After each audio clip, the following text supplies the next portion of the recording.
కళ్ళు తినిపించు. ఆకలి చెప్తాండి అమ్మకాయ నీకునా? నువ్వు తిని, నువ్వు ఒక ముద్ద అమ్మ ఒక ముద్ద వే తినిపించు. మంచిలా అమ్మకు ముద్ద ఎట్టు, అమ్మకు ముద్ద ఎట్టు ఫస్ట్. బాగా దంచేస్తున్నాము. సింపు సింపు సింపు సగం సింపు తినమ్మాను. నేనున్నా నీకు పర్వాలేదని. మంచి పట్టు అమ్మకి చాలే, మీ అమ్మకు పట్టు. మీరు తాగమ్మా, ఎక్కువ లాస్ట్ తీయాలి లిస్టు. అమ్మకి అడుగు ఊపిరాలు వస్తుంది, జలుబు.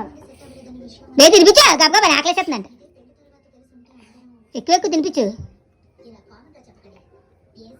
నువ్వు ముద్దెట్టుకోవా? నువ్వు తినవా? జన్మ ధన్యమైపోయింది మీ అమ్మది.